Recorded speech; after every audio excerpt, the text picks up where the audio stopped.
애미 나이가 좀 늦게 도착해서 죄송합니다. 어, 세종시민교회가 이렇게 많은 줄 몰랐습니다.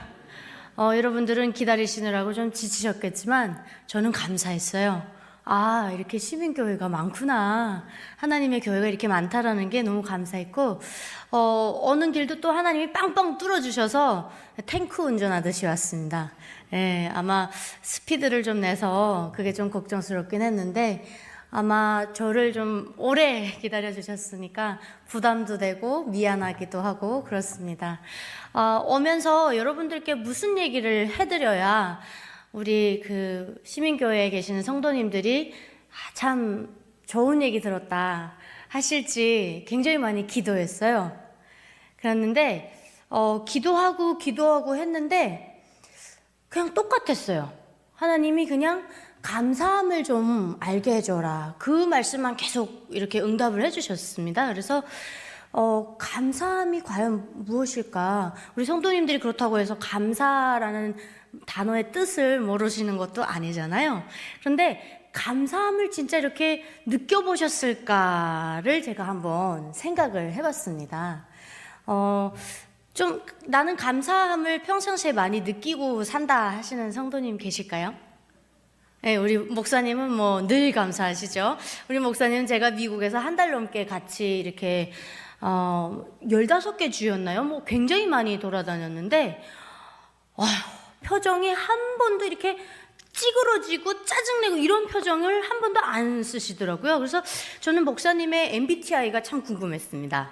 예, 항상 이렇게 그냥 편안하게 웃으시는데 제가 이제 오면서도 좀 늦어지는 관계로 좀 마음이 막 급했거든요. 그런데 제가 우리 남진석 이사장님의 얼굴을 싹 떠올렸더니 마음이 싹 가라앉더라고요. 그래서 이 또한 은혜다 그렇게 왔는데 하나님께서 주신 저의 그 기도 응답에는 이런 응답도 있었어요. 유나가 이 자리에 서 있는 것만으로도 지혜고 은혜다. 그래서 우리 성도님들께 진짜 감사함이 무엇인지 너의 간증을 통해서 좀 말씀드리고 와라 그러시더라고요. 그래서 제가 감사함을 나는 잘 느끼고 살아가나 하면서 생각하면서 왔습니다. 저는 태어나 보니까 아버지가 그 북한의 특수부대라고 하는 스키 부대 들어보셨습니까? 제가 국정원에 들어와서 조사받을 때 국정원 조사 선생님이 그랬어요. 너 거짓말 하지 말라고. 내가 수많은 탈북민들을 조사했는데 특수부대 중에 그런 스키부대가 없다 네가 말하는. 그래서 제가 거짓말 탐지기를 2번을 했어요. 그럼에도 불구하고 계속 없대요. 제가 나중에 선생님을 속으로는 뭐 하나님 앞이니까 제가 욕은 못하겠는데 아무튼 온갖 욕을 다 했어요. 왜 사람 말을 못 믿어? 이 남조선 괴뢰들은 사람 말을 못 믿는 거야? 이러면서 그랬는데 제가 나중에 보니까 이분이 그럴 만도 한 게 북한이 단 한 번도 이 스키 부대를 공개한 적이 없더라고요. 꽁꽁 숨겨놓고 김정은 정권에 들어와서 2017년에야 최초로 열병식에 등장시켰습니다.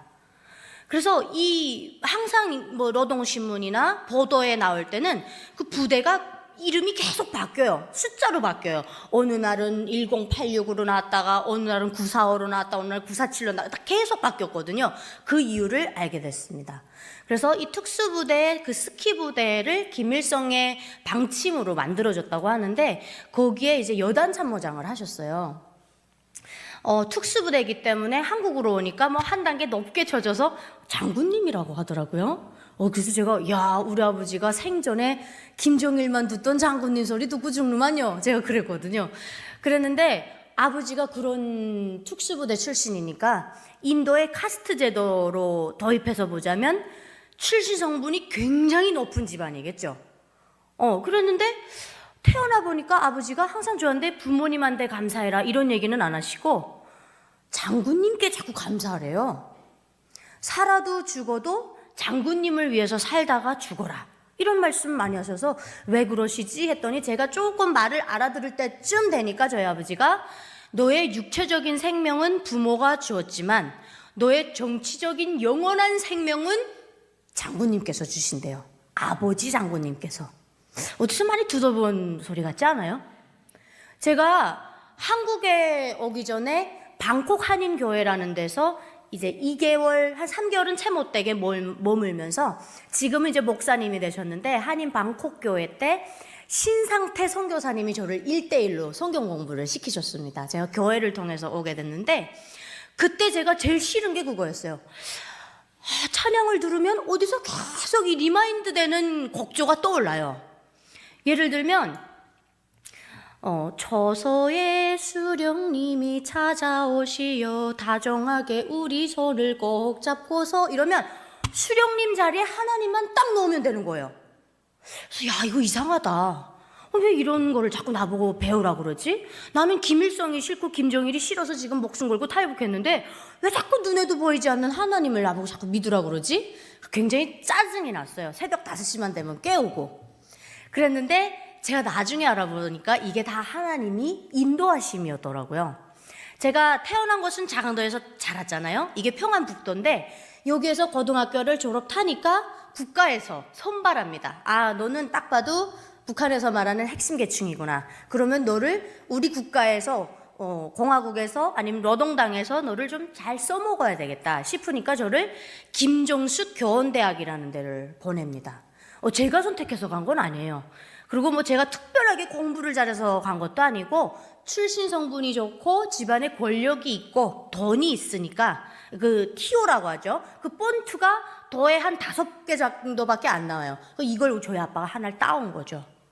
그러니까 오늘이 수능이었잖아요. 북한은 수능이라는 게 없습니다. 공평하게 뭐 시험을 봐서 점수대로 가고 재수생도 없습니다. 그래서 학교 졸업하자마자 바로 대학교 가는 퍼센트는 한 2, 3% 정도 될까요? 나머지는 다 군대 갑니다. 그래서 이제 제가 김정숙 교원대학이라는 데를 갔는데 여기가 위치가 함경북도 해령시라는 곳입니다. 두만강 바로 앞에 있어요. 근데 이제 거기 갔더니 저는 음악과를 갔는데 가야금을 전공하는 친구가 어느 날 저한테 싹 다가오더니 유나야, 우리 남조선 드라마 함께 보지 않을래? 그러더라고요. 그래서 저는 그때 당시 어땠을까요? 뼛속 깊게까지 빨갰잖아요. 그래서 제가 그 동무에게 소리를 질렀습니다. 동무 말이야! 아버지 장군님의 딸이 돼가지고 어떻게 아버지 장군님께 걱정을 끼쳐드릴 수 있는 그런 남조선 괴뢰도당들이 우리 공화국을 선전하고 머리약 압살하기 위해서 만들어놓은 그딴 쓰레기 영화를 나보고 같이 보자고 그래! 이렇게 소리를 질렀어요. 그랬더니 이 친구가 저를 이렇게 쳐다보면서 그 함경도 사투리로 야, 뭐 저리 아야? 그래서 이렇게 위아래를 막 훑어보면서 네 시기가 어느 때인데 장군님을 부르짖니? 이렇게 얘기를 했어요. 그래서 제가 얘가 지금 잘못 말하나? 시기가 어느 때인데 장군님을 부르짖니? 이 얘기는 제가 대학교 당비성동지한테 가서 일러 바치면 얘네 집안은 3대 멸족이에요. 왜냐하면 장군님을 지금 모독했잖아요. 최고 존엄을 모독한 죄는 공개총살입니다. 근데 반대로 생각하니까 그만큼 제가 좀 진짜 모조리는 아니었던 것 같습니다. 반대로 딱 생각해보니까 야, 이 동물에 이거 나를 얼마나 혁명동지로 생각했으면 이런 조건으로 나한테 이런 걸 보자고 얘기를 했을까. 그래서 제가 물어봤어요. 너 그렇게 자신 있어? 그랬더니 야, 유나야, 하나만 딱 보래요. 하나만. 한 개 에피소드만 보란 얘기죠. 그래서 제가 하나만 딱 가져라. 내가 비판적인 시각으로 봐줘갔어. 그래서 하나를 딱 가져왔어요. 그때 당시는 CD 하나에 하나거든요. 에피소드가. 대장군 보려면 이따만한 거예요. 그래서 에피소드를 하나 갖다가 딱 봤는데 잘못 봐버렸어요. 제가 성도님들에게 퀴즈를 낼게요. 제가 뭘 봤을까요?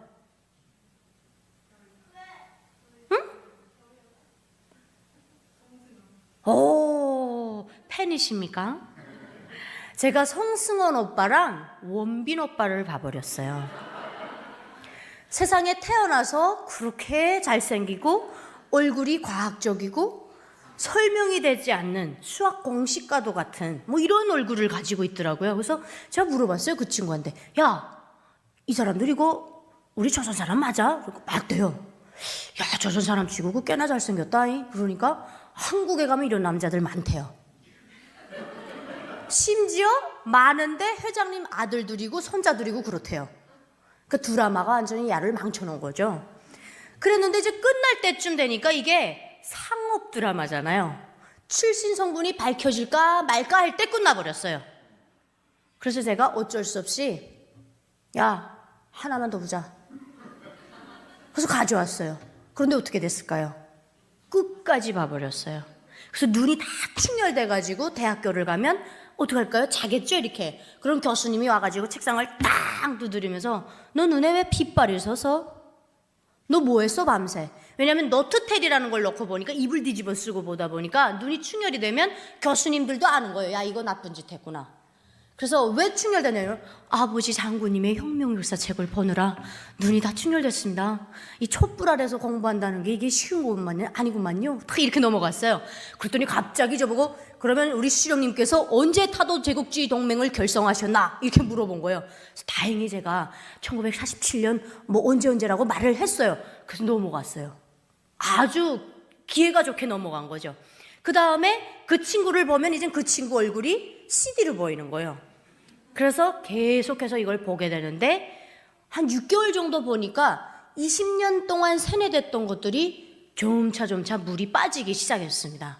예를 들면 한국의 여성분들은 북한에는 장군님밖에 쓸 수 없다는 선글라스를 뒤집어 쓰고 자기 자가용을 그것도 창문을 내리고 이렇게 팔 하나 걸치고 한 손으로 이렇게 운전해서 아무데나 다 다니시잖아요. 그리고 막 머리를 풀어 헤쳤는데 누가 안 잡아가고 귀걸이가 덜렁덜렁해도 누가 안 잡아가요. 그러던 어느 날 문희옥의 무슨 명동거리를 노래하는 사랑의 거리라는 노래가 있었어요. 그래서 그 노래를 봤는데 여기는 남서울 명동 사랑의 거리 이런 노래였어요. 근데 보니까 여자들이 치마가 싹 다 한 뼘짜리더라고요. 그러면서 이렇게 막 걸어가는데 제가 배웠던 명동에는 거지들이 득실득실하고 뭐 내 눈을 사주세요. 어머니 수술비가 없습니다. 콩팥을 사주세요. 아이들이 일사금 월사금을 못 내서 학교를 못 간다는 거. 이런 내용을 분명히 나는 교육받았는데 그 뮤직비디오를 보니까 여자들의 패션이 머리는 막 단풍이 들고 난리가 났어요. 근데 안전원 동지가 와서 잡아가질 않는 거예요. 그래서 야, 이게 뭐지? 내가 어찌 보면 속고 있을 수도 있겠다. 그 다음에 드라마를 더 보기 시작했어요. 용돈이란 용돈은 다 갖다가 드라마 사서 보는데 썼던 것 같습니다. 그러다가 결정적으로 그 장동건이라는 배우가 나오는데 그 채림이랑 이렇게 좀 썸씽 있는 관계였어요. 그래서 채림이한테 용기를 내서 고백을 했는데 보기 좋게 차였어요. 그랬더니 자기 기분이 나쁘다고 심장이 아프다고 이 종이 한 장을 이렇게 집에서 들고 인천공항으로 가서 비행기를 타고 미국으로 날아가더라고요. 국가의 허락 없이.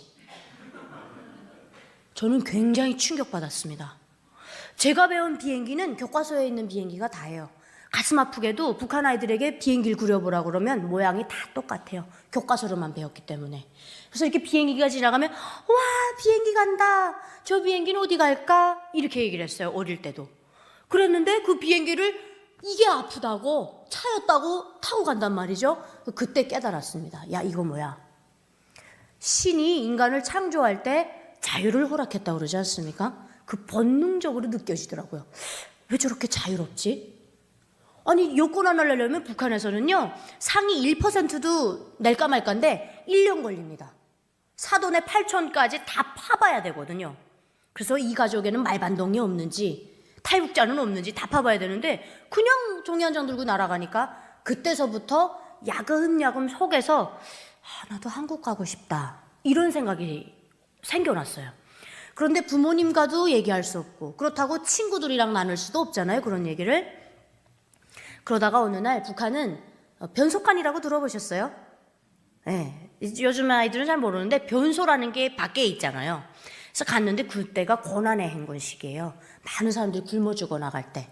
저희 그 변속관 위에 그 천장에 판자를 누가 와서 이렇게 다 떼갔더라고요. 왜냐면 뗄감이 없으니까. 그래서 이렇게 혼이 뚫려 있는데 거기에 1월 달인데 이게 대보름이었어요. 달이 이만한 게 와서 톡 걸쳐 있는데 제가 그 달빛을 적이 삼아서 벌리를 보고 있었습니다. 그래서 이제 딱 자세 좋게 이렇게 벌리를 쫙 보고 있다가 갑자기 떠올랐어요. 갑자기. 저도 모르게 하나님, 저 남조선 좀 가게 해주십시오. 근데 그 하나님이 어디서 나왔을까요? 어디서 나왔을 것 같습니까, 여러분? 북한에서 종교를 가진다는 건 김일성의 주체 사상을 전면으로 반박하는 것 때문에 총살감이거든요. 그런데 그 하나님이 어디서 나왔냐면요, 제가 드라마를 보니까 이 한국 사람들은 밥을 먹을 때도 뭐 이러면서 뭐 일용할 양식을 주셔서 감사하고 이런 걸 하더라고요. 그리고 막 뭐 무슨 시상식에서도 뭘 트로피를 받으면서 이 모든 영광을 하나님께 올려드린다 그러고, 이거 지금 하나님이 주셨다는 거예요. 그래서 러시아 영화를 하나 봤는데 성탄절이라는 영화였어요. 근데 저는 그때 성탄절이 뭔 줄 몰라서 남녀의 선물 기리는 날인 줄 알았어요. 그래서 그때 성탄절날 그렇게 러시아의 사람들이 막 이렇게 뭐 물란하게 놀고 막 이런 좀 코미디 영화였어요. 그래서 성탄절이 그런 거인가 했는데 알고 보니까 이게 예수님의 탄생일을 기념하는 날이라는 거예요. 그래서 크리스마스가 등장하고 거기서 막 남녀가 선물을 주고받고 이런 걸 드라마에서 본 거죠. 근데 그게 제가 뭐 계획해서 그런 기도가 나온 게 아니라 그냥 뜻밖의. 그래서 제가 제일 좋아하는 말씀 중에 뭐 333 기도 뭐 이런 얘기도 있죠. 제가 예레미야 33장 3절을 굉장히 좋아해요. 왜냐면 저랑 너무 닮았더라고요. 그 뜰에 갇혀 있을 때 예레미야에게 하나님의 말씀이 와닿았다 그러잖아요. 너는 부르짖으라. 그럼 내가 응답하겠고 네가 알지도 못하는 크고 거대하고 이런 은밀한 일을 내가 너에게 보여주겠다. 제가 딱 그랬던 것 같아요. 하나님, 저 남조선에 좀 가게 해주세요 라고 그때 아무 뜻도 모르고 기도했던 게 3월 2일 날 이루어지게 됩니다. 그래서 아버지 어머니에게는 말씀도 못 드렸지만 창조주 하나님과는 이런 커넥션이 있는 것 같아요. 나도 모르게 하나님한테 이렇게 부르짖었던 것 같아요. 지금 생각해 보면. 그랬는데 태초에 하나님이 계획하시지 않았을까? 왜냐하면 그 중에서 구원을 해야 되면 내일 당장 굶어 죽을 사람을 구원하셔야 되거든요. 근데 저는 특수부대 참모장 딸이다 보니까 굶는다는 얘기도 잘 몰랐고 소고기 먹으면 총살된다는 것도 대학교에 와서야 알았습니다. 그래서 좀 잘 먹고 잘 살았잖아요. 근데 이러한 나를 하나님께서 구원해 주신 거예요. 왜 그러셨을까를 지금은 알았지만 그때는 몰랐죠. 그래서 이제 아버지 돈을 훔쳐야겠다 이런 계획을 하게 됩니다. 그래서 제가 아버지 돈을 1200불을 훔치게 돼요. 그런데 조선 사람인데 왜 1200불이라는 달러가 나오지? 우아하시죠? 북한은 권력을 가지는 이유는 단 한 가지밖에 없어요. 부정부패 잘하기 위해서. 제일 대놓고 부정부패 잘하는 사람은 누굴까요? 김정은이에요. 정은이는 모든 게 자기 거예요. 사람도 자기 거, 공기도 자기 거, 물도 자기 거, 다 자기 거거든요. 법이 필요 없습니다. 김정은 말 한마디면 그게 곧 법이니까요. 그래서 밑에 있는 측근들은 야, 뭐 원수님도 대놓고 해먹는데 뭐 우리도 원수님을 등에다 업었으니까 해먹어야 되는 거 아니야? 그래서 대놓고 해먹어요. 근데 2000년대 후반에 이 화폐 개혁을 하다 보니까 저희 아버지도 아마 조선돈은 앞으로 효력을 잃어갈 것이다 판단을 하셨던 것 같아요. 그래서 이렇게 달러를 집에다가 축적을 해놓으셨던 거죠. 그래서 제가 1200불을 훔쳐가지고 국경경비대 중대장을 찾아갔습니다. 찾아가서 중대장 동지 2만 강 넘는데 얼마나 드리면 됩니까? 이렇게 물어봤더니 야, 그거 못해도 50달러는 받아야지 그랬어요. 저는 1200불을 훔쳤는데. 그래서 제가 당장 합시다. 그래서 리허설 2번을 딱 해보고 3월 2일 날 꽁꽁 얼어붙은 2만 강을 새벽 4시에 뛰어넘게 됩니다. 그때 중대장 손을 잡고 2만 강을 막 뛰어넘었는데 정말 멀게만 느껴졌던 그 2만 강이 뛰니까 한 5분도 안 걸렸던 것 같아요. 그렇게 하고 중국산에 가서 딱 붙었는데 낙엽이 너무 쌓여가지고 사람의 발길이 안 닿으니까 계속 미끄러 떨어지는 거예요. 그때 제가 또다시 한 번도 본 적도 없는, 한 번도 배워본 적도 없는 하나님을 또 찾았어요. 하나님, 저 바위 위에 올라가야 돼요. 안 그러면 저 총 맞아 죽습니다.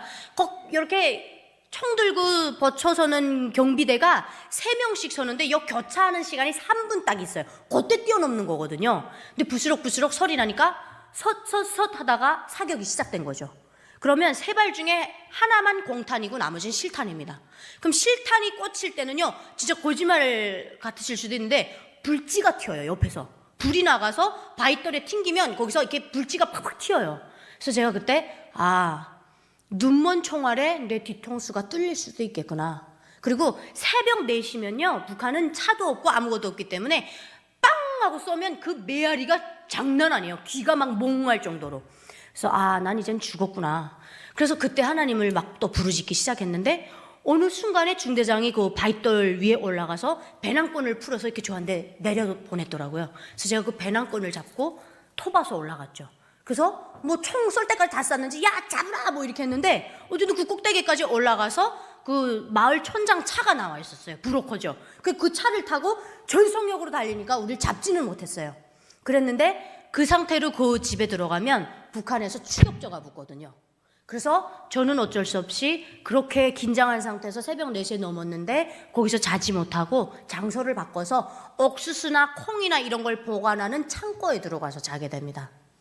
정말 추웠어요. 지금 생각해봐도 얼어 죽을 것 같이 추웠습니다. 다행히 하나님이 저를 자강도에 태어나게 해주셔서 마이너스 30도, 28도가 보통이었거든요. 그래서 그걸 견뎌냈던 것 같아요. 아마 우리 여러분들 거기 갔다 놓으면 3시간 만에 다 얼어붙으실 겁니다. 제가 거기서 3일을 대기했어요. 3일을. 그래서 그때서야 연변에서 사람이 나와서 들어가고, 그 1200불이 그렇게 혈역을 발생해서 제가 인신매매를 당하지 않았어요. 나라를 잘못 타고나고 지도자를 잘못 타고난 그 죄 때문에 많은 북한 분들이 돈이 없이 그냥 깡도강을 해요. 그래서 넘자마자 납치해가지고 팔아버려요. 사람을 이렇게 뭐 20살이면은 요건 좀 비싸고, 뭐 또 30살이면 가격이 깎이고, 결혼해서 아이까지 낳았던 여자는 또 깎입니다. 그렇게 해서 사람을 흥정을 하고요, 가격에 막 팔아버려요. 그런데 저는 돈이 있다 보니까 바로 베이징으로 들어갔죠. 그렇게 하고 베이징에서 권명까지 기차를 타고 가고, 거기서 이제 미얀마를 넘어야 되는데 기차로 움직일 때 불의에 들이닥쳐서 아이디 검사를 합니다. 그때 제가 피할 수 있는 방법은, 왜냐면 저는 중국말 한마디도 못하거든요. 근데 저희가 11명이 됐어요. 베이징에서 11명 중에 저만 직행입니다. 직행은 뭐냐면 북한에서 바로 온 사람. 그 나머지는 8년, 9년, 10년, 심지어는 13년을 중국에 팔려가서 사신 분들도 계시더라고요. 막 아이를 3명씩 낳으시고 막 정말 처참했어요. 근데 그분들은 중국말 되니까 잘 넘어갈 수 있는데 저한테 이제 걸리면 제가 문제예요. 그러니까 아무도 저랑 같이 앉겠다고 안 해서 저 혼자만 이렇게 앉아 있는데, 경찰이 들어오면 항상 자는 척을 했습니다. 그럴 때마다 또 하나님을 찾는 거예요. 하나님, 저 좀 자는 것처럼 믿게 해주세요. 그러면 거짓말처럼 오다가 쑥 갔어요. 근데 왜 저를 안 잡았나 생각했더니 저는 피부가 그렇게 까무잡잡하고 고생한 티는 안 났었어요. 그때도 제 무릎에다가 책을 하나 펼쳐놓고 있었습니다. 지혜죠. 탈북하는 사람이 책을 펼쳐놓고 있을 수 없지 않겠습니까? 저는 일부러 책을 다 펼쳐놓고 책 읽다가 잠든 척하고 연기를 했어요. 저를요 한 7번 정도 저희가 처서를 통과했는데 단 한 번도 검사 안 걸렸습니다. 저는 진짜 하나님이 그들의 눈을 가리셨나? 올라타면 저는 눈에 딱 띄거든요. 왜냐면 어린애가 거기 혼자 뚝 앉아있으니까. 그럼 와서 분명히 물어볼 것 같은데 안 물어보더라고요. 그렇게 해서 권명을 지나서 미얀마 국경까지 간 다음에 미얀마를 넘어서 또 미얀마에서 산길을 걸어서 라오스 가서 라오스에서 태국으로 들어가게 됩니다. 그런데 하나님이 역사하심은 정말 놀라워요. 아까 제가 그랬잖아요. 부르짖으라 응답하겠고 거대하고 은밀한 일을 보여준다 그랬잖아요. 정말 그랬습니다. 제가 치앙라이에 딱 도착했는데 경찰한테 우리가 일부러 잡혀야 돼요. 잡혔어요. 그런데요, 주일이라고 저희를 버렸어요. 자기네들은 주일날 일 안 한대요. 이 얼마나 놀라운 일입니까? 그래서 난민 수용소로 끌려가야 되는데 저희는 거기 들어가면 난민 수용소라는 감옥에 갇히게 됩니다. 요만한 방에 한 400명이 앉아서 자요. 화장실까지 따닥따닥 앉아서 자는데 저는 글로 안 간 거예요. 그래서 버려졌잖아요. 그래서 이러면 어떡하지? 그랬는데 중국말 하는 사람들이 있으니까 거기도 중국말 하는 사람들이 있어요. 그래서 중국말 해가지고 모텔로 들어가서 이제 딱 편안하게 잠을 자는데 그 앞에서 또 한국 드라마가 쫙 나오더라고요.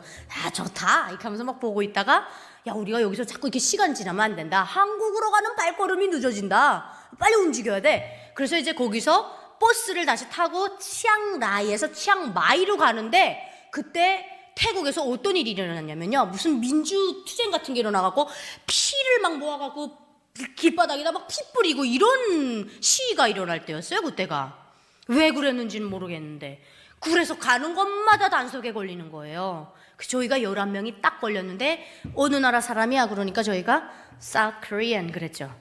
그랬더니 여권 내놓으래요. 잃어버렸어. 그랬더니 어떻게 잃어버리면 11명이 다 같이 잃어버리냐. 그래서 내리라고 다 내렸어요. 내리더니 종이장을 탁 들고 와갖고 여기다가 태극기를 그리래요. 그저 태극기가 뭐예요? 대한민국 국기를 그리래요. 그래서 대한민국은 뭐예요? 제가 그 정도로 몰랐습니다. 남조선은 알겠는데 대한민국은 도대체 뭐냐? 대만인 줄 알았어요. 그랬는데 중국에서 오래 사신 분들이 남조선이라는 거예요. 난 남조선 국기 그릴 줄 아니? 그래서 엄마 남조선도 국기가 있습니까? 그렇게 아무것도 몰랐던 거예요.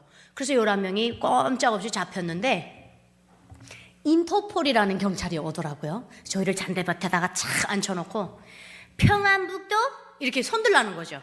그 다음에 뭐 함경남도 이렇게 손들라는 거예요. 그래서 이렇게 막 손을 들고 있는데 미국에 친척이 있는 사람 있습니까? 이렇게 물어봤어요. 그래서 없다 그러니까 일본에 친척 있는 사람 있냐고 없다고 그랬더니 그러면 이제 벌 필요 없대요 저희를. 그리고 그냥 가버렸어요. 그래서 저희는 꼼짝없이 지금 잡혀갔구나 그렇게 해서 경찰이 와갖고 저희를 또 붙잡아 가더라고요. 그랬는데 저를 데리고 오는 브로커가 무조건 교회로 가라. 그래야 편안하게 있다 온다. 저는 지금 보면 이건 다 하나님이 계획하신 거다 이렇게밖에 믿어지지가 않거든요. 그랬는데 잡혀갔어요. 잡혀갔는데 이제 그 안에서 제가 달러가 그때 당시 400불이 남아 있었어요. 그 훔쳐가지고 나온 달러가. 그래서 가방끈에다가 이렇게 숨겼었는데 제가 영어로 그랬어요. Do you like dollars? 그렇게 물어봤어요. 왜냐면 영어를 잘 못하더라고요. 태국 경찰들도 막 이상한 영어하고. 그래서 Do you like dollars? 이렇게 물어봤어요. 그랬더니 좋아한대요. 그래서 I'm gonna give you $100. 그랬어요. 내가 100달러 줄게. 너 100달러 좋지? 그랬더니 그러면 뭘 원하냐? 이렇게 바디랭귀지로 물어보는 것 같더라고요. 그래서 우리 이렇게 하고 있는 거 오픈. 오픈 그랬어요. 그랬더니 알았대요. 3명인데 100불 먹고 떨어졌어요. 3명이. 그렇게 해서 저희를 치앙마이 다운타운에다 버려버렸어요.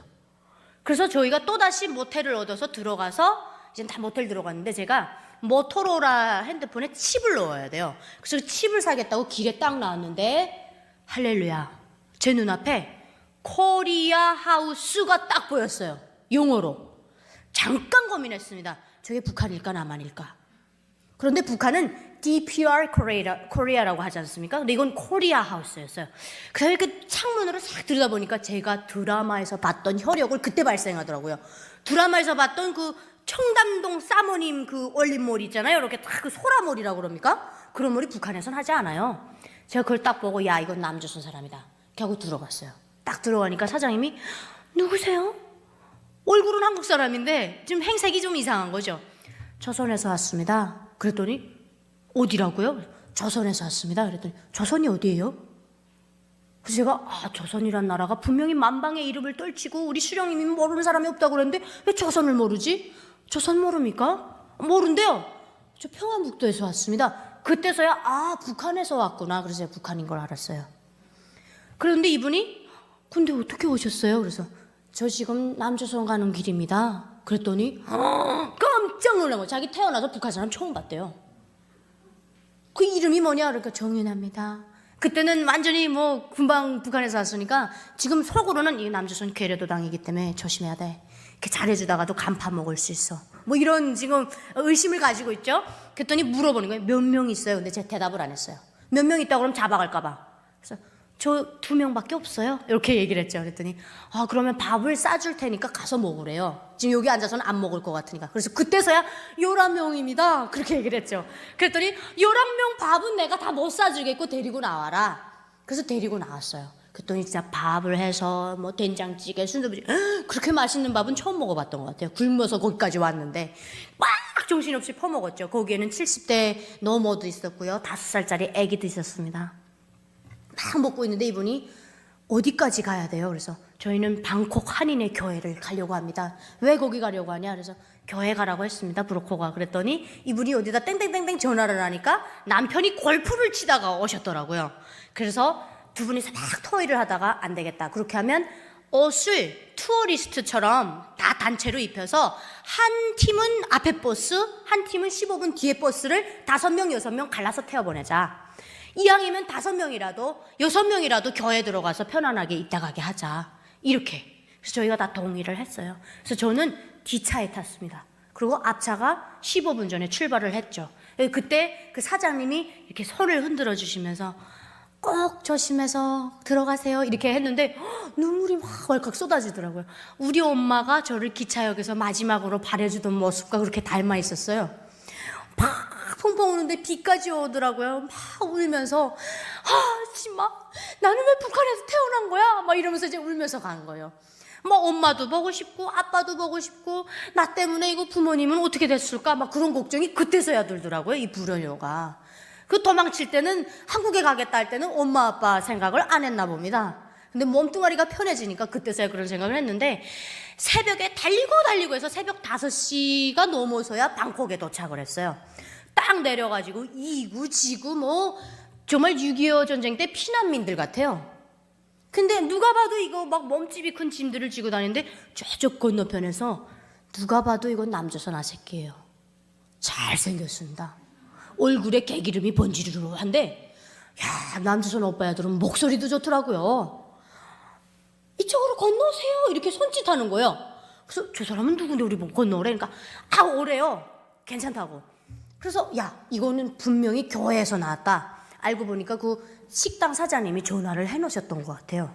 그래서 이제 나와서 저희를 반갑게 맞아주면서 교회를 딱 데리고 가더라고요. 그래서 간 게 그 한인 방콕, 그러니까 방콕 한인의 교회를 가게 됐습니다. 그 가서 그때서부터 이제 우리를 별장에다 넣어놓고 아주 뭐 잘 보살펴 주셨어요. 근데 단 한 가지 마음에 안 드는 거예요. 새벽 5시만 되면 기상시키는 거예요. 새벽 기도 가야 된대요. 아니 난 이거 분명 감옥을 탈출했는데 날 왜 또 감옥에 가뒀네? 그런 생각을 했어요. 난 지금 막 자고 싶은데 그래서 처음에는 개처럼 끌려다니는 거예요. 그러다가 막 목사님이 하얀 거 이런 거 쓰고 나오면 막 기절하려고 기절초풍하고 놀라고. 왜냐면 북한 교과서에 선교사가 떨어진 사과를 주워 먹었다고 이 이마에다가 어린 북한 아이 이마에다가 도적이라고 이렇게 청강수를 새기는 그런 내용이 있습니다. 그래서 선교사 목사 이러면 완전 악마처럼 생각하는 거예요. 근데 이런 막 백벌을 쓰고 나는 거 제가 얼마나 놀랐겠어요. 깜짝 놀라고 풀수독 주저앉았어요. 목사님이 저를 만지려고 그러면 막 푸드득 놀라고. 그래서 목사님이 일부러 저희들하고 이렇게 말을 안 섞는 척 했어요. 그러다 어느 날 이렇게 그 세례를 받는데요. 그래서 그건 또 뭐예요? 그러니까 그런 게 있대요. 그래서 그래요? 성경 공부를 막 하고 있는데 그 세례를 준다는 거예요. 근데 여기다가 이제 물을 이렇게 올리는데 갑자기 물이 이렇게 내려올 때 제가 이상한 거를 느끼게 됐어요. 뭐였냐면요, 갑자기 이렇게 몸에서 막 열이 올라오면서 눈물이 막 쏟아지는데 이게 멈추지가 않아요. 그리고 눈을 뜨라고 하는데 눈을 뜰 수가 없어요. 너무 어떠한 빛이, 섬광이 막 빛을 뿜는 그런 게 눈앞에 펼쳐져서 눈을 막 못 뜨고 있는데 하나님의 음성 비슷한 게 들렸어요. 뒤를 돌아보라 그러더라고요. 그래서 제가 눈을 감은 채로 뒤를 돌아봤는지 어쩐지 좀 기억도 안 나요. 어떠한 지금 환상 같은 걸 겪고 있는 거죠. 뒤를 딱 돌아봤는데 이렇게 앞에 볼록 이렇게 3명의 그 신체 모양인데 이렇게 무릎을 다 꿇고 이렇게 머리까지 다 숙이고 있더라고요. 그 왕 앞에 조아리듯이. 근데 그 위가 다 금가루가 뿌려져 있어요. 번쩍 막 빛이 나는 거예요. 근데 그때 하나님의 음성이 저한테 또 뭐라고 말씀하시냐면요, 유나야 울지 마. 나머지 일은 걱정하지 마. 내가 알아서 다 해줄게. 이제부터는 앞길만 보고 가고 울지도 말래요. 그리고 하나님 말씀 공부 잘해서 한국으로 무사히 가라. 그래서 그걸 딱 겪고 났는데 몸에 진이 다 빠져갖고 제가 한 3일 동안 누워서 일어나질 못했습니다. 그 3일 동안 누워서 앓고 일어난 다음에 히스테리병에 걸린 거예요. 소똥만 굴러가도 웃는 거예요. 왜 그런지 몰라요. 그냥 괜히 마음이 편해졌어요. 나중에 제가 다 이걸 알게 됐습니다. 아버지, 어머니, 오빠가 다 비행기 타고 와버리더라고요. 저만 삼국으로 돌았어요. 제가 그래서 하나님 보고 그랬어요. 하나님, 북한에서 참모장님, 여기서도 참모장입니까? 왜 우리 아버지는 비행기 태우고 나는 삼국으로 돌리셨습니까? 뭐 이렇게 했죠. 그랬더니 하나님께서 이런 응답을 주셨어요. 네가 너에게 이러한 고난을 주는 거는 너를 괴롭히기 위함이 아니라는 거. 이 고난을 겪으면서 네가 주께 순종하는 법을 배우고 이 고난을 겪으면서 어떻게 헤쳐나가는지 그 지혜를 내가 너에게 가르쳐주고 싶었다는 거. 네가 만약에 북한에서 바로 비행기 타고 왔으면 너 북한에서처럼 말 안 듣고 자기 마음대로 하고 굉장히 망아지가 됐다 이런 얘기로 들리더라고요. 그래서 그렇군요. 그 또 순종하게 됐죠. 그렇게 나중에 그 기도 응답이 다 왔습니다. 그래서 저는 교회에서 이자처럼 성경 공부 다 끝마치고 이제 한국으로 오는 시간이 됐어요. 그렇게 하고 임시 여권이 이렇게 종이장으로 나와요. 이게 어떠한 이제 이렇게 탁 넥타이를 매신 분이 오더니 누구누구 이렇게 이름을 부르는데 굉장히 감격했죠. 나 드디어 이제는 한국 가는구나. 그렇게 했더니 이제 대한항공에 태워서 대한민국에 이제 들어오는데요. 인천공항에 딱 내렸어요. 근데 제가 이 지금 바닥 이런데 여러분들은 아무렇지 않으시죠? 저는 이런 바닥을 걸어보질 않았어요. 제 평생에. 그래서 발을 질질 꼴면서 이제 가는 거예요. 미끄러질까봐.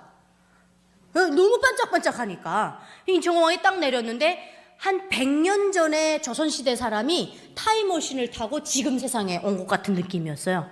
그래서 막 우왕좌왕하면서 거기서 나오고 있는데 국정원에 그 사람들이 저기서부터 완전 나 국정원이야 하면서 막 아우라를 뻗치면서 오더라고요. 어떤 분은 우리 남준석 이사장님 같기도 했어요. 이렇게 넥타이 쫙 메고 아주 뭐 딱 봐도 품위가 있어 보이는 분이 딱 오시더니 저보고만 11명 중에서 이렇게 대열에서 제외해서 나오라는 거예요. 우리 아버지가 특수부대인 걸 알아냈구나. 난 이제 가서 송거문도 당하고 북한에서 말하는 것처럼 안기부 놈들이 나에게 불거문도 가할 것이고 거꾸로 매달아 놓고 닭모가지 긋듯이 내 목을 그어서 피를 뺄 것이며 죽지 않을 만큼 나를 인체 실험을 하고 죽일 것이다. 이런 공포감이 드는 거예요. 근데 그분이 저보고 탁 오시면서 하는 말이 눈을 자꾸 쳐다보래요. 근데 북한에서 여러분 어른의 눈을 쳐다보면 이유 없이 맞습니다. 어디 이마에 피도 안 마른 게 어른 눈을 똑바로 쳐다보냐고. 아주 봉건 시대죠. 근데 이분이 자꾸 눈을 마주치라고 그래서 제가 어쩔 수 없이 눈을 마주쳤어요. 그랬는데 이분이 이제 제 어깨를 탁 잡으시면서 하시는 말씀이 유나 씨 고향이 어디예요? 그래서 자강도입니다. 그렇게 죽어 들어가는 소리로 그랬죠. 그랬더니 유나 씨 이제부터 제가 하는 말을 똑바로 들으세요. 그래서 네. 쫄았으니까 네 그랬죠. 그랬더니 유나 씨가 북한에서 태어난 것은 유나 씨 잘못이 아니에요.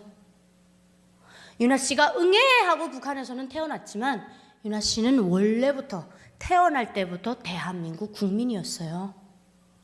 이제 국적도 회복하면 당당하게 살아나가실 거예요. 당당하게 살아나가래요. 그러면서 어깨를 탁 흔드시면서 하시는 말씀이 대한민국에 오신 것을 열렬히 환영합니다. 그랬어요. 제가 어머나 어떻게 이렇게 멋진 말을 해주시지? 이래놓고 데리고 가서 때리려나? 그런 생각을 계속하는 거예요. 그리고 이제 벤에다가 딱 태웠는데 그 국정원은 여러분들 아실지 모르겠지만 국정원에 그 복무하는 군인들 인물 체격 보고 뽑습니다. 우리나라에 성승원보다 잘생긴 애들은 거기가 있어요. 근데 그런 애들이 나와서 우리를 딱 데리고 나가는데 커튼 이렇게 싹 걷고 한번 내다보려고 그러면 커튼 걷지 않습니다. 딱 이렇게 말해요. 그러면 딱 내려다 한번 척하고 너무 바깥 세상이 궁금해서 그렇게 해서 이제 국정원으로 쫙 들어갔는데 거기서 이제 제가 조사를 받기 시작하죠. 조사가 어느 정도 끝날 때쯤 제가 그 밑에서 4층짜리 건물이었는데 그 밑에서 막 공놀이를 하고 있었어요. 아이들과 공놀이를 막 하고 있는데 4층에서 제게 너무 익숙한 목소리가 유나야 이렇게 부르는 소리가 들렸어요. 그래서 제가 이렇게 딱 올려다보고 그대로 주저앉았습니다. 누구였을까요? 저는 귀신 보는 줄 알았어요. 저희 아버지가 4층에서 저를 내려다보고 있는 거예요. 너무 놀라서 제가 무릎을 턱 꿇었어요. 아버지 죽을 죄를 졌습니다. 죽이지만 말아주십시오. 곱게 따라가겠습니다. 왜냐면 저희 아버지는 탈북할 사람이 아니거든요. 제가 그렇게 막 빌었어요. 근데 저희 아버지가 처음으로 제가 우리 아빠도 울 수 있는 사람이구나라는 걸 그때 알았어요. 울먹울먹하는 목소리로 됐어. 너 살아왔구나. 나 너 죽었는 줄 알았어. 이제 너 살아왔으니까 우리 같이 한번 잘 살아보자. 이렇게 하고 들어가셨어요. 아이 뭐 잘못됐는데? 우리 아버지가 여기서 살자고 얘기를 했네? 나중에 알고 보니까 그 국정원 부장님이 조사를 했는데 4층은 특별한 사람들을 조사받는 데거든요. 한미 일이 들어와서 합동 조사를 합니다. 그런데 계속 자기는 이제 딸 데리고 가겠다고 그러니까 몰래 데리고 남산타워도 데려가고, 이런 말 밖에 나가서 하시면 안 됩니다. 법에 어긋나는 거거든요. 명동에도 데리고 가고 KTX 태워보고.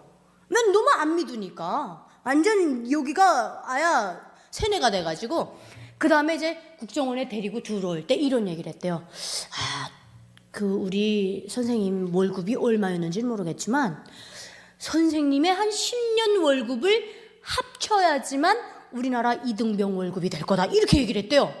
그래서 우리 아버지 다시 물어봤대요. 지금 뭐라고 그랬습니까? 이렇게 얘기하니까 선생님의 연봉을 10년 연봉을 합쳐야 우리나라 이등병 월급에도 안 될 수도 있다, 이렇게 얘기를 한 거예요. 그 다음에 이제 우리 아버지가 거기서 팍 돌아버린 거죠. 돈에 사람이 약하더라고요. 내가 몸에다가 쇳뼈를 박아가면서 충성을 했는데 여기 이등병 월급이 내 10년 연봉보다 많다고? 거기서 아버지가 갑자기 환멸감이 확 들더래요. 그래서 그럼 내가 좀 공부할 수 있는 것들 달라, 이래가지고 공부도 하고 영화도 보고 막 이러면서 점차 물이 빠져서 이제 저를 만났을 땐 어느 정도 이제 해결이 된 거죠. 그렇게 해서 아버지는 그 안에서 나는 이제 딸이랑 나가서 돈 벌어서 와이프 데려오고, 저희 어머니는 저 때문에 감옥에 끌려갔었어요. 6개월 노동교화용을 받으시고, 저희 아버지는 보이부 감옥에 갇히셨다가 이제 한 달 정도 고문받다가 나오신 거예요. 파워를 이용해서. 나오시자마자 중국을 넘었고, 저를 잡아오려고 보니까 전 벌써 태국에 들어갔잖아요. 그래서 계획은 원래는 남조선에 가서 인연을 잡아와야겠다, 이렇게 하고 오신 거예요. 그랬는데 와보니까 완전 딴 세상이었던 거죠. 이거는 제 계획에 하나도 없던 겁니다. 그래서 제가 아까 333 기도의 그 말씀, 우리 하나님 믿는 사람이라면 이 말씀 정말 좋아하잖아요. 제가 그런 느낌을 받은 거예요. 야, 이거 뭐지? 하나님이 계획하신 건 이렇게 큰 그림이셨구나. 결국은 어머니를 데려오시고 오빠를 데려와야 되는데, 저희 오빠가 북한에서 키가 크고 잘생겼다라는 이유만으로 김책공대를 다 가게 됐는데 옥과라는 걸 뽑혀갔어요. 옥과. 북한은 지방에 가면 잘생긴 사람, 이쁜 사람 다 뽑아가고 쭉정이들만 남아있다, 이렇게 보시면 됩니다. 평양에 가면 이쁘고 잘생긴 애들 다 거기 살아요. 김정은 특각에 가서 초대서에 가서 일을 하고 있습니다. 거기 뽑혀간 거예요. 그래서 이제 돈을 매겨서 오빠를 전역을 시켰는데, 문제는 기간단청을 걸어놓고 우리를 쏴 죽이겠대요. 장군님 배신했다고. 그래서 이거 오빠 이 상태로 데려오면 이거 큰일 나겠다. 그래서 브로커에게 얘기를 했습니다. 어떻게 해서든 두만강만 넘겨라. 그랬더니 재워서 넘겼더라고요. 슬리핑 뷰티라고 들어보셨죠? 잠자는 숲속의 공주 마냥 누워서 두만강을 넘었습니다. 그럼 눈을 딱 떠보니까 중국만 해도 완전 딴 세상이잖아요. 3일 동안 딱 드라마 보더니 나 가가시오 해가지고 바로 비행기 타고 들어왔어요. 그래서 우리 집안에서 초고속으로 온 사람은 우리 오빠밖에 없어요. 역시나 하나님이 오빠를 고생을 안 시켰더니요, 여기 와가지고 그렇게 저희를 애를 먹이더라고요. 술 먹고 운전하다가 차 사고 내서 저희가 한 8천만 원을 보상했어요. 정말 싹 다 빚졌습니다. 저희 아버지, 저 엄마 다 마이너스 통장 뽑고. 제가 그때 알았어요. 야, 내가 저렇게 될까봐 하나님이 나를 그렇게 태국으로 돌리셨구나, 삼국을. 그러니까 저희 엄마가 그래요. 아니, 막내딸이 어떻게 오빠 역할을 하고 오빠가 동생이 됐느냐, 이런 얘기를 하시고 너무 통탄하시고, 거기다가 더는 그렇다 치는데 우리 오빠는 몸이 프랑켄슈타인이에요. 그 수술로 인해서 몸을 몇 군데를 쨌는지 몰라요. 대수술을 받다 보니까 완전 이렇게 부딪혀가지고.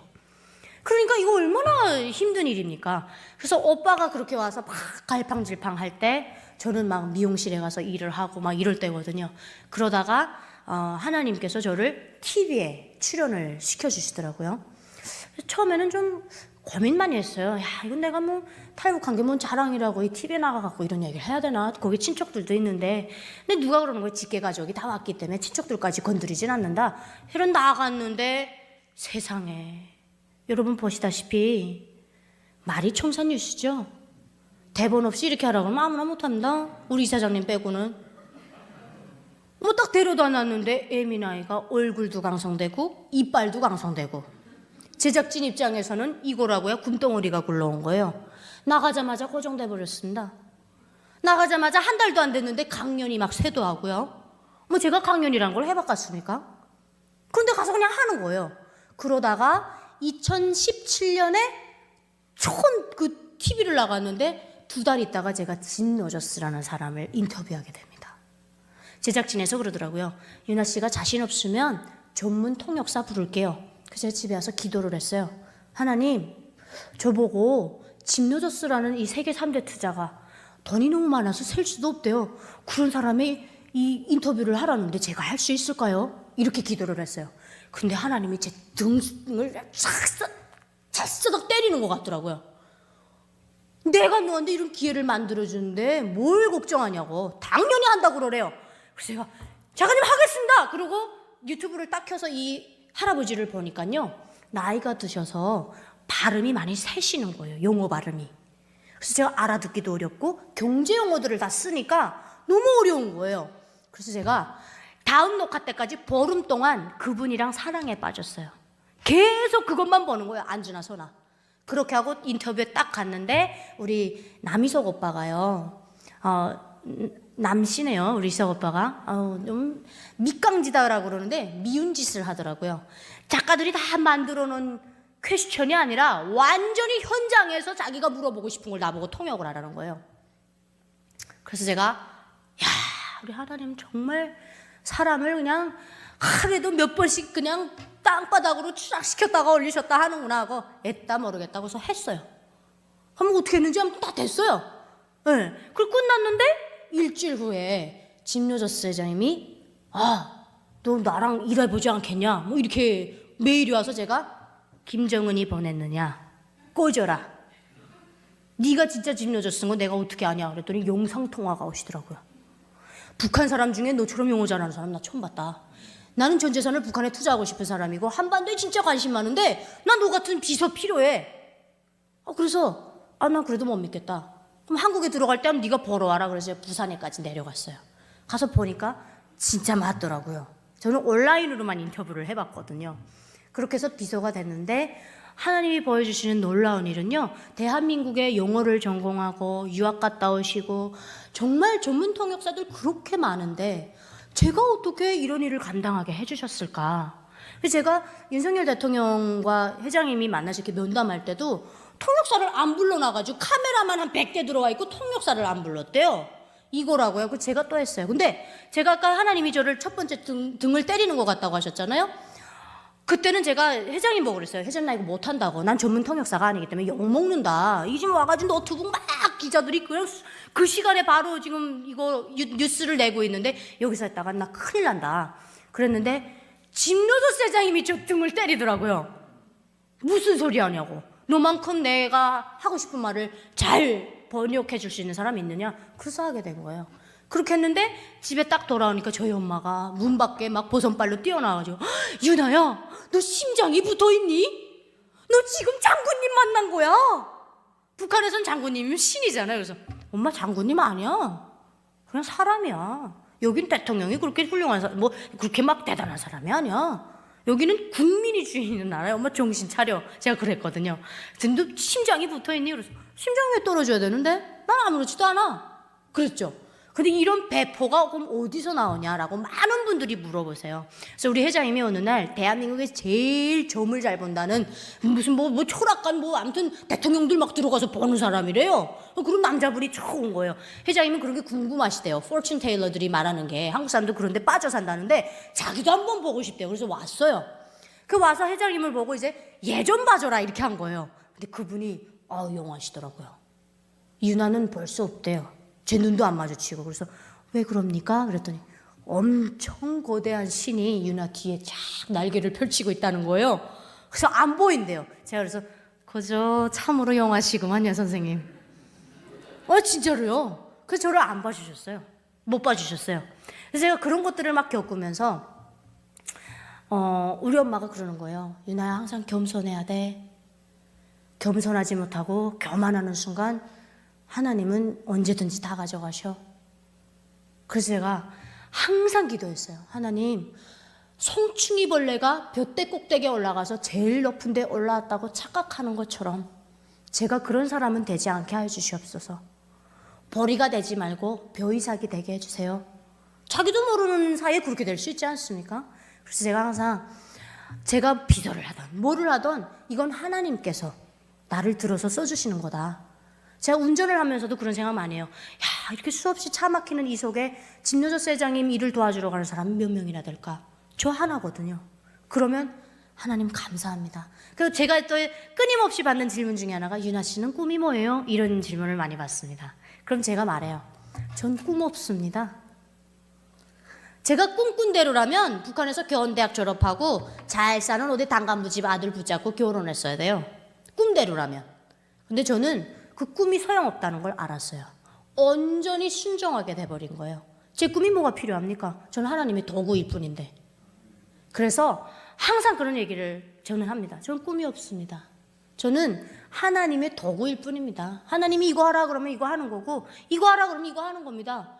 그런데 이 길이 하나님이 보시는데 이 길 가라 그래서 하나님 여기 가시던 분이라서 저 가기 싫어요. 제가 그랬으면 탈북 안 했을 것 같아요. 탈북길이야말로 정말 좁고 위험한 길이거든요. 근데 제가 서슴없이 뛰어들었던 거, 순종했던 거 이런 것들을 예쁘게 봐주신 것 같아요. 저희 그 윤설미 언니가 항상 이런 얘기합니다. 야, 하나님 믿는 애들은 보면 똑똑하다고. 저 기집애는 똥 싸다가 하나님한테 기도했더니 한 번도 안 잡히고 탈북을 하는데 자긴 2번이나 북송당해갖고 감옥살이까지 했다고. 그렇게 해서야 자기는 온전히 하나님을 받아들였대요. 근데 저는 그냥 무조건적으로 절대적인 믿음. 날 탈북까지 시켜주셨는데 제 목숨은 하나님 거죠. 제가 탈북하다가 죽어도 12번 죽어야 되는데 안 죽었잖아요.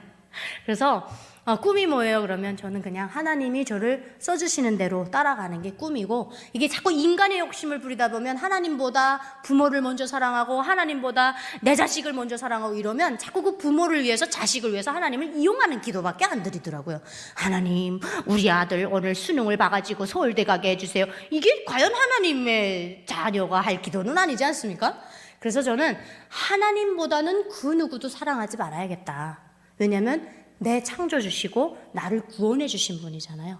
그래서 그렇게 생각하니까 모든 것이 감사하고, 딴 때 같았으면 오늘 늦었는데 앞에 막 차 끼어들고 막 이렇게 좀 느릿느릿 가고 이러면 막 험한 말도 했을 거예요. 야, 씨양 비키라!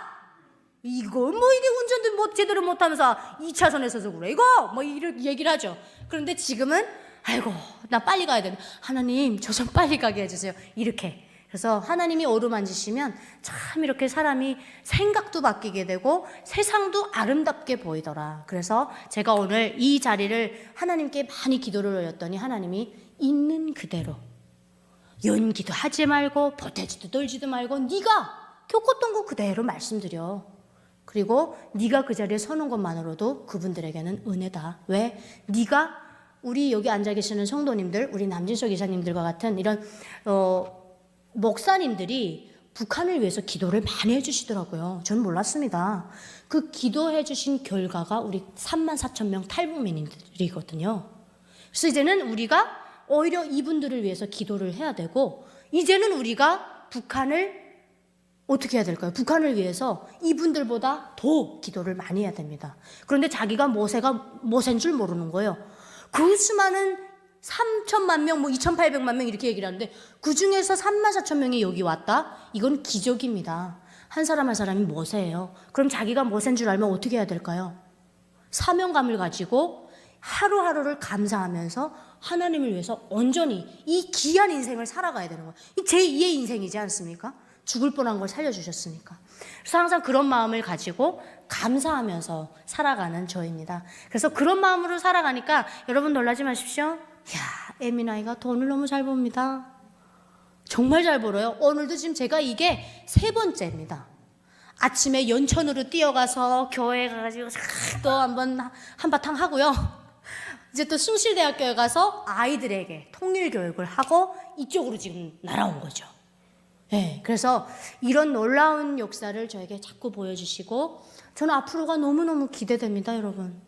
저는 너무 기대가 돼요. 북한에 태어난 것도 감사하고 이렇게 험한 길을 걸어서 탈북한 것도 감사하고 하나님을 온전하게 믿고 순종하게 된 것도 감사하고, 여러분들 여기 앉아 계시는데 조금이라도 믿음에 대한 의심이 있으시면 오늘부로 그 의심 그냥 싹 다 지워버리십시오. 하나님 정말 놀라우신 분입니다. 우리가 생각하지 못하는 것까지 머리카락 개수까지 세고 계신다잖아요. 그래서 저는 운전하면서 늘 24시간이 기도해요. 하나님 저 지금 어디 가요? 오늘 남진석 이사장님 보러 가요. 아버지 가는 길에 오늘 비가 많이 오는데 좀 미끄러지지 않게 해주세요. 이런 거 늘 그렇게 기도를 하는 거죠. 예, 심지어 칫솔 물고도 기도합니다. 아버지 오늘 내가 빠지라고 이렇게. 예, 그래서 항상 그렇게 아버지가 여기 있는 듯하게. 예, 그렇게 해서 기도를 하면서 늘 감사한 삶을 살고 있다라는 거 꼭 기억해 주시고요. 또 여러분들을 위해서 북한의 지하교회 성도님들이 있어요. 그런 분들이 정말 소리 죽여서 여러분들 위해서 기도해 주신다는 거 잊지 마시고요. 항상 기도하시고 끝에 우리 북한 주민들 위해서도 기도 꼭 부탁드리겠습니다.